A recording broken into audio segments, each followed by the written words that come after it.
Hello and welcome to a Talking Really vlog.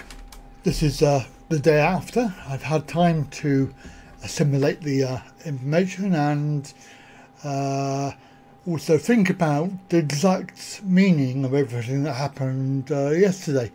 So I was out first day this year that I've been able to get out on the scooter. It was bank holiday Saturday. It was really hot and I decided to go to Bournemouth out of all the places I could have gone.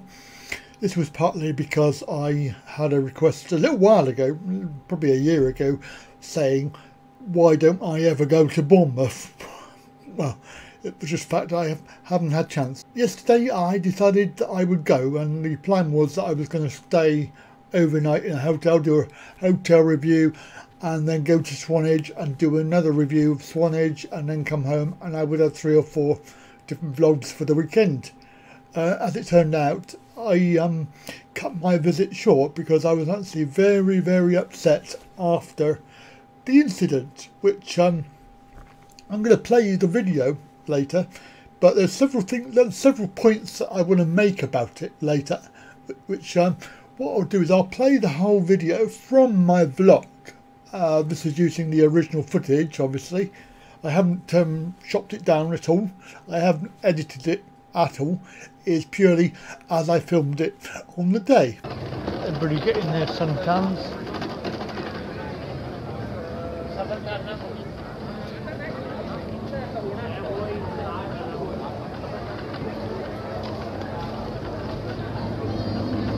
Pavilion.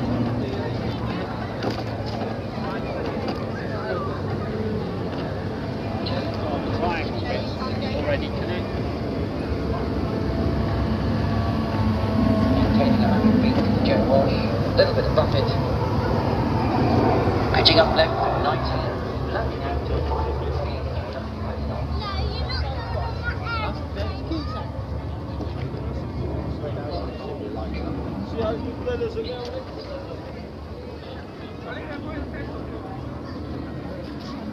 Oh, Harry Ransom. You've got to go up the dip. Oh, there's like a little train.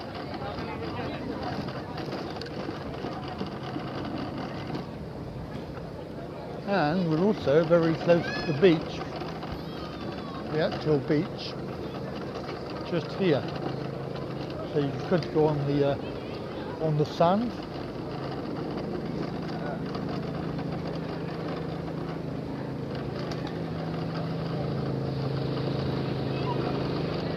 So as you can see, that was the footage that I took, and directly after this footage ends is when I'm going to show you the actual incident that happened. Now I've had time to consider the fact is that I was so flabbergasted that I was being accused of something that my brain just died and I couldn't respond in any sense or form.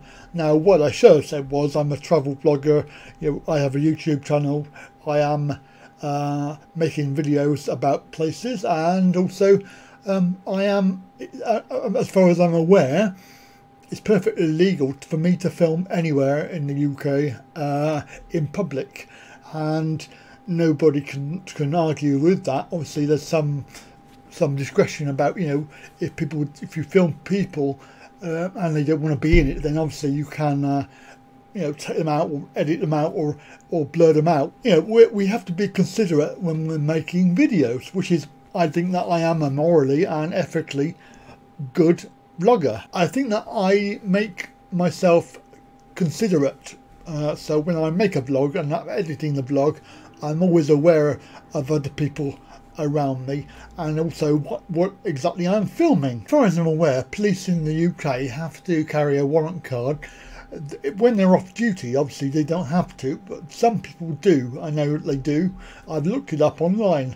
Some police, they do carry their warrant card just in case they are called on to when they're off duty, because they're never really off duty, as it were, because even when they are in civilian clothes, they could be called to a particular incident they see in the street. As far as I'm aware, the first thing that they would do is if they were talking to a perpetrator, they would probably have to identify themselves as a police person and maybe show their warrant card to prove it, because basically anybody can say, oh, I'm a copper.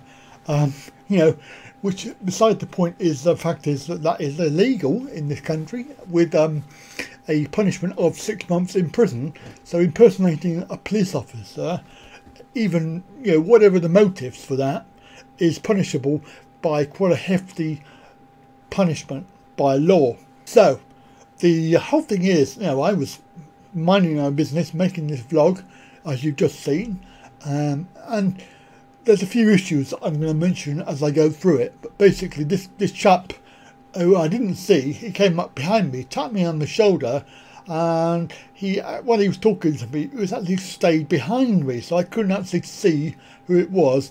And where I was turning my head trying to see who it was, he wouldn't come round to the front of me, which obviously is a problem. I tried to turn the scooter wheels, and of course the camera followed me around, but it didn't follow me around far enough to be able to get him on camera. However, as you'll see from this clip, the whole conversation was, I'm a copper, what are you doing filming women on the beach? Stop doing it and I'm going to report you. Basically, that was the gist of it. There was no consideration for the fact that you can record video in a public place perfectly legally, and as you've already seen, what woman?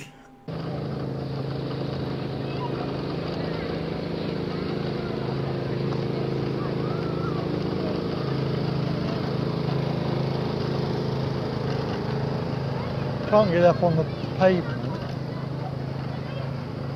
That was my mistake for coming off.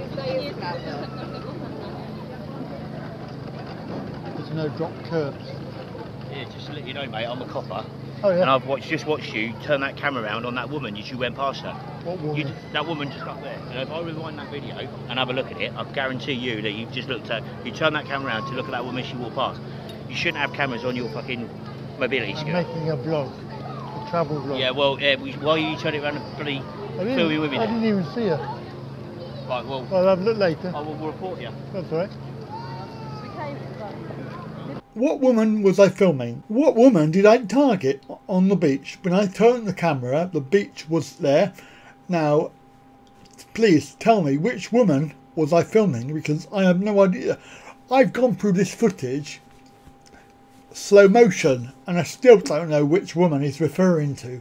So as you've heard there, hello, I just to let you know that I'm a copper, right? Okay, so if you are a copper and you're a real copper, you would probably have some disability training, and you know, talking to somebody in the back of their head, how do you know that I'm not deaf and I can't see and I can't hear you, but I can lip read?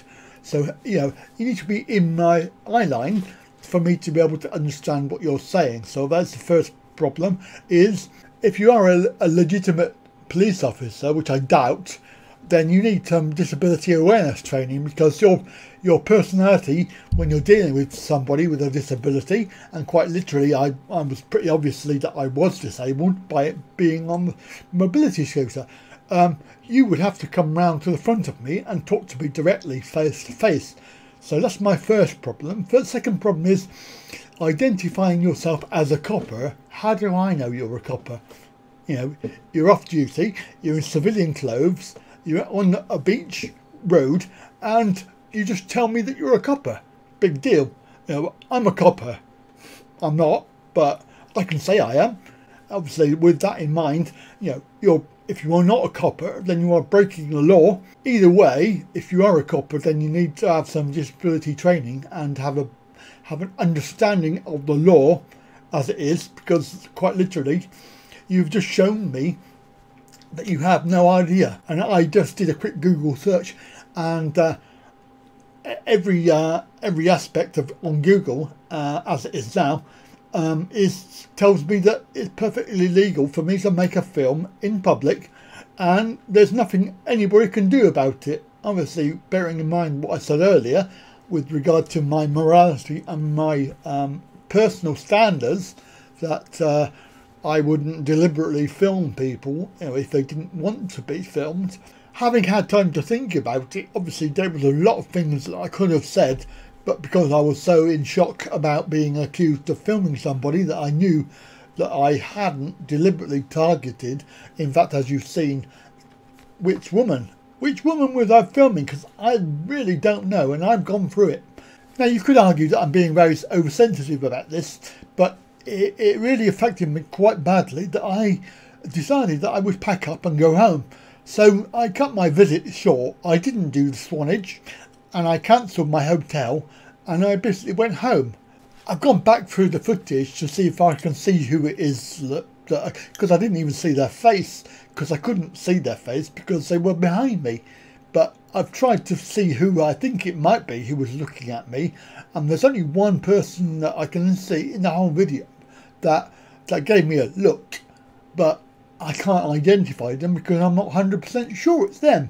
However, you know, if you are impersonating policemen, then I really truly suggest that you stop doing that.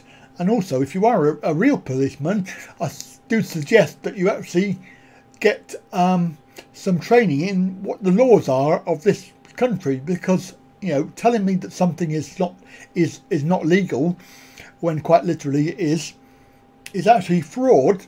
And people sat out there thinking, oh, it never happened, they would never do that. I'm sorry, but it does all the time. People, police officers have in the past made up stuff, because I've had personal experience of this. Now, if you're watching this and you are in the police force, and I will be sending this to Bournemouth Police, because I feel very strongly that, you know, if it is a real police officer, that they need to have some training, and that's my underlying reason for sending this out. And of course, my last point is that when he walks off, he says to me, I will report you. That's right.